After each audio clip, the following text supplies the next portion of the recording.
안녕하세요. 오늘의 사연 지금 바로 시작해 볼게요. 이제 30대 초반이 된 남자입니다. 대학교 다닐 적에 제가 친구에게 크게 신세를 줬던 적이 있습니다. 그런데 그 친구의 어머니와 그런 일이 생길 줄도 몰랐고 상상조차 해본 적이 없습니다. 제가 집이 지방이라 못해 아주 깡촌이었습니다. 학생들도 몇 명 없었긴 하지만 그래도 선생님들이 너는 꼭 공부 열심히 해서 서울에 있는 대학을 가야 한다 이런 이야기를 해주곤 했습니다. 실제로 모의고사 성적도 좋았고 해서 저희 가족들도 개천에서 욕나는 거 아닌가 하는 기대를 하게 되었습니다. 서울대는 갈 수 없었지만 그래도 명문대라 부를 법한 학교에 합격을 하게 되었습니다. 집에서는 저희 공부를 돕겠다고 있는 재산 없는 재산을 끌어모아서 서울에 자취를 할 수 있는 여건을 만들어 줬습니다. 서울에 연고도 없었기에 발품을 팔아 자취방을 하나 구하게 되었고 집에서 지원을 해줬지만 형편이 넉넉하지는 않아서 학교에서 조금 떨어져 있는 곳에 저렴한 곳으로 구하게 되었습니다. 오고 가는 게 불편하긴 했지만 혼자 지내는 데는 이보다 적당한 곳이 없었습니다. 방도 넓고 쾌적하고 나름 주방도 있었으니 말입니다. 학교 생활은 무난했습니다. 공부 말고는 할 줄 아는 게 없었기에 그냥 하던 공부하듯이 그렇게 공부만 했지요. 그러다가 친구 한 명을 사귀게 되었습니다. 제가 내성적인 성격인지라 친구를 잘 사귀기가 힘든데 이 친구도 농어촌 전형으로 저처럼 가산점을 받아서 들어온 친구라서 이야기도 잘 통하고 죽이 잘 맞았습니다. 이 친구를 사귄 덕분에 처음으로 학교 사람들하고 같이 술을 마셔봤습니다. 처음 마시는 술인데 제가 생각보다 주량이 세더라고요. 학교 선배들도 저보고 술 잘 마신다고 계속 따라주는데 저는 멀쩡한데 사람들은 하나 둘씩 픽픽 쓰러지기 시작하더라고요. 여자들하고 같이 술도 그 친구 덕분에 처음 마셔봤습니다. 술 게임하면서 마시니까 은근 설레고 기분도 좋더라고요. 그러다 술을 진탕 마시게 되었고 밖에 나오니 차가 다 끊겨버렸더군요. 그래도 걱정 없었던 게 어떻게든 학교 근처까지만 가면 학교에서부터는 집까지 걸어서 한 50분 정도면 도착할 수 있으니 꾸역꾸역 학교까지 걸어가야겠다 싶었습니다. 친구한테도 혹시 길이 애매하면 내 자취방에서 자고 가겠냐 물어봤는데 친구 녀석이 크게 웃더니 자기 사는 집이 여기서 가깝다고 하는 겁니다. 농어촌 전형으로 왔다고 해서 저처럼 자취생활을 하는 줄 알았는데 알고 보니 친구는 아파트에서 통학을 하고 있단 거였습니다. 그렇게 오히려 역으로 제가 친구 집에서 신세를 찌게 되었지요. 어머니가 주무실 시간이라서 더 놀지는 못하고 그냥 하루만 신세를 찌게 되었습니다. 이야기를 듣자 하니 친구가 대학에 합격하고서는 어머니와 같이 둘이서만 서울로 올라왔다고 하더라고요. 아파트는 자가가 아니라 월세지만 어쨌든 자식 곁에서 뒷바라지를 해주러 같이 올라왔다는 사실을 알게 되었습니다. 친구 녀석이 저를 배려해준답시고 침대를 양보해줬는데 아침이 밝아서 누군가 저를 위해서 깨워낸 느낌에 잠에서 깨게 되었습니다. 저를 위해서 깨워앉는 건 다른 사람이 아니고 친구의 어머니였습니다. 제가 아들 침대에서 자고 있었으니 제가 당연히 아들 친구가 아니라 아들이라 생각해서 그런 장난을 친 거였죠. 저도 저대로 깜짝 놀랐지만 그 상황이 친구의 어머니도 많이 당황한 듯 보였습니다. 이러나 저러나 아들 침대에 아들 말고 웬 처음 보는 시커먼 녀석이 있으면 누구라도 놀랐을 겁니다. 친구 녀석의 어머니는 저의 어머니랑은 많이 다른 느낌이었습니다. 나이도 훨씬 젊어 보였고 아줌마라는 느낌이 전혀 들지 않았습니다. 머리도 뽀글거리는 파마가 아니고 어깨가 넘게 기른 긴 생머리를 하고 있었고 머리카락에도 한 올 한 올 윤기가 가득했습니다. 40대 후반 곧 50을 바라보는 나임에도 불구하고 30대 후반인 저희 친척 누나와 비교했을 때도 그 젊음이 한치 모자람이 없었습니다. 오히려 그 나이에 비해 여자들만 풍길 수 있는 매력과 그 나이로는 보이지 않는 동안의 외모 때문인가 제 눈에는 그 점이 더 여성스럽고 매력적으로 느껴졌지요. 친구의 어머니는 자기 아들을 끔찍히 챙기는 사람이었습니다. 그러니 서울까지 따라와서 한 집에 살고 있었겠지요. 20대 초반에 친구를 가졌고 친구가 어릴 적에 친구 아버지가 돌아가시면서 당시에 젊은 여자 혼자 몸으로 아들을 키워냈으니 얼마나 애지중지하면서 키웠을지 안 봐도 예상이 갔습니다. 아무튼 아침에 말 못할 해프닝이 있기는 했지만 친구 어머니 말로는 이 친구가 고향에 있을 때부터 서울 올라오고부터 친구를 집에 데려오는 건 제가 처음이라고 하더군요. 그리고 친구 어머니도 저를 엄청 좋게 봐주셨고요. 학교에서도 더 가깝다 보니 학교 수업을 마치면 친구 집으로 가는 일이 더 잦아졌습니다. 친구 어머니가 솜씨도 좋아서 저녁도 같이 먹게 되었고, 그러면 식비도 절약이 돼서 저는 저대로 돈이 굳어 좋은 점이 많았습니다. 거기에 저는 처음 봤을 때부터 친구보다 친구의 어머니와 더 가까워지고 싶은 욕심이 생겼기에 이런 식으로 자주 친구 집에 가서 시간을 보내는 게 좋았습니다. 그런데 그때까지는 몰랐지요.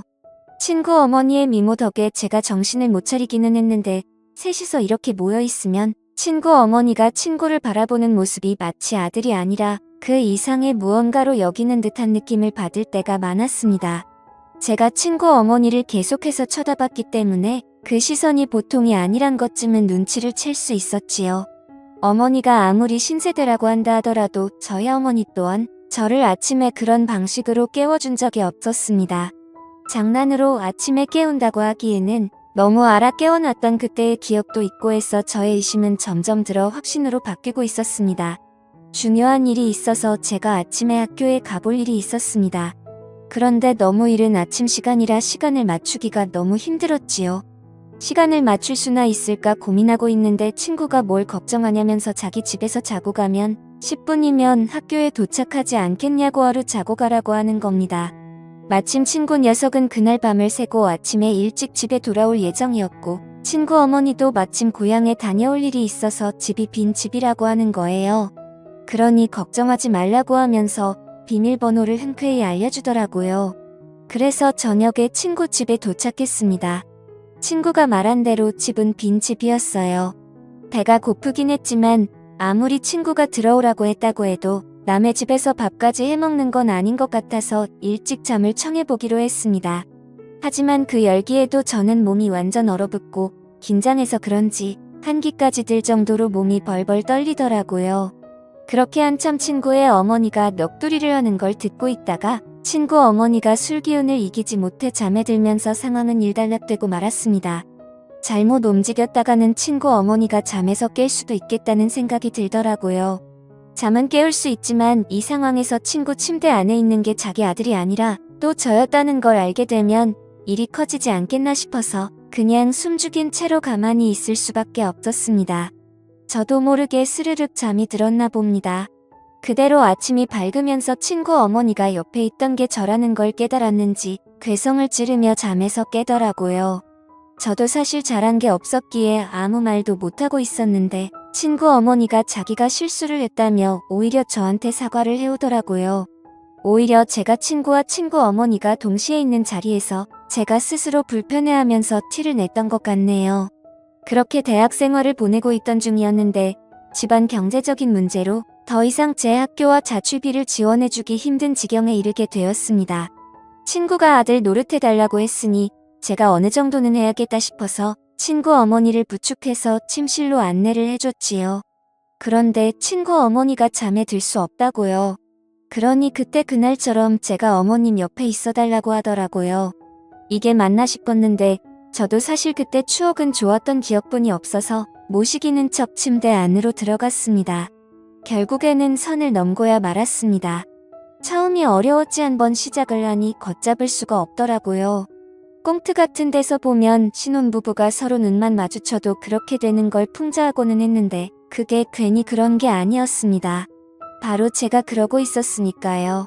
어떤 날에는 친구 어머니는 일도 나가지 않고 저도 학교 전공 수업도 빠지고 둘이서 하루 종일 집에서 붙어있던 적도 있었습니다. 그렇게 하루하루 정말 몸이 나만하지 않을 정도로 열심히 즐겼습니다. 친구 녀석은 군대를 가더니 오히려 얼굴이 폈더라고요. 햇빛에 그을려 새까매져서는 휴가 나왔다고 문을 열고 들어오는데 건강해진 모습이 몰라볼 정도였습니다. 5개월을 부부나 마찬가지로 살았지만 역시 자기 아들이 오니 친구 어머니는 저보다 아들을 더 챙기더라고요. 그런 부부는 질투가 나지 않았습니다.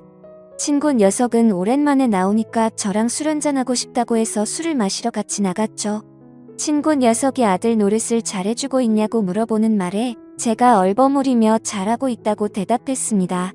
그런데 친구 녀석이 의미심장한 말을 하더군요. 어머니가 아버지 떠나고 나서부터 외로움을 엄청 많이 탄다고 자기한테 죄책감 하나도 없으니 어머니를 위해 최선을 다해달라고요. 친구 녀석은 제가 이미 자기 어머니와 이렇게 될 것을 알고 있었던 겁니다. 오히려 그 전에는 자기가 하던 일을 친구가 해주고 있었던 거죠. 외로움이 많은 어머니를 위해 하는 효도라고 하기에는 너무 엇나간 게 아닌가 하는 생각이 들었습니다. 친구 녀석도 그걸 알고 있다고 하더군요. 그리고 이제는 제가 있어서 조금 죄책감이 덜하다고요. 다행스럽게도 제가 친구 어머니를 이성적으로 마음에 들어하는 게 다 티가 났기 때문에 이런 부탁도 할 수 있었다고 하는 겁니다. 그렇게 친구는 앞으로도 자기가 전역한 후에도 자기는 학업에 열중해야 하니 저보고 어머니를 이후에도 잘 부탁한다고 하더라고요. 그때 정말 제 머리에 5만 가지 생각이 다 들었습니다. 여태까지는 자연스러웠다 생각했지만 알고 보니 정신 나간 집구석에 얽혀버리고 만 것이 후회가 되더라고요. 그래도 당장 저는 학교 졸업도 해야 했고 신세를 져야 했기 때문에 그 노동값이라 생각하기로 했습니다. 제가 대학을 졸업할 때쯤에 친구 녀석이 전역을 하게 되었습니다. 그리고 그때 다시 모든 걸 원래대로 돌리는 게 가장 맞는 방법이라는 생각이 들었지요. 그래서 친구 녀석이 돌아온 그날 저는 짐을 챙겨서 그 집을 나왔습니다. 친구 녀석이 이러는 게 어디 있냐며 불만을 토로했지만 어떻게 생각해도 그때는 이게 맞는 것 같았습니다. 그렇게 저는 졸업 이후로 도피하듯 군 입대를 하게 되었고 그 뒤로는 친구 녀석하고는 연락이 끊겨서 솔직히 지금은 죽었는지 살았는지조차 모르겠습니다. 물론 찾아보면 얼마든지 찾아볼 방법이 있지만 친구와 친구 어머니가 행복하게 잘 살길 멀리서 빌고 싶은 마음뿐이기 때문입니다. 감사합니다.